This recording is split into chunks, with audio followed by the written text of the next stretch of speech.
Old tax regime versus new tax regime. ഇതിലേത് choose ചെയ്യണമെന്ന് സംശയമുള്ള ഒരു ടാക്സ് പേയർ ആണോ നിങ്ങൾ? ഇൻഫാക്ട് ഇതിനൊരു റെഡിമെയ്ഡ് ആയിട്ടുള്ള ഉത്തരവില്ല.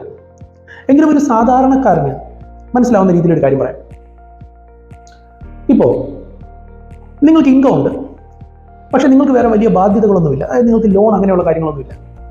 നിങ്ങൾക്ക് ആകെപ്പാടുള്ള നിങ്ങളുടെ ചിലവുകൾ എന്ന് പറഞ്ഞാൽ പേഴ്സണൽ എക്സ്പെൻഡിച്ചറാണ്. അല്ലാതെ നിങ്ങൾക്ക് വലിയ ചിലവുകളോ ബാധ്യതകളോ ഒന്നുമില്ല, വലിയ ഇൻവെസ്റ്റ്മെന്റുകളൊന്നുമില്ല. അങ്ങനെയുള്ള ഒരാളാണ് നിങ്ങളെങ്കിൽ നിങ്ങൾക്ക് പറ്റിയത് ന്യൂ ടാക്സ് റെജിം ആയിരിക്കും.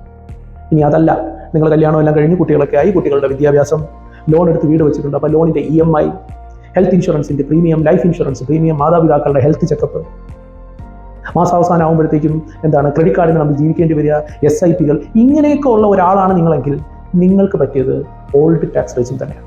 സോ ഇതുപോലുള്ള ഇൻകം ടാക്സ് റിലേറ്റഡ് ആയിട്ടുള്ള ലഘുവായ കാര്യങ്ങൾ അറിയണമെന്നുണ്ടെങ്കിൽ ഫോളോ ചെയ്താൽ മതി. ഫ്രീ ആയി പറഞ്ഞുതരാം.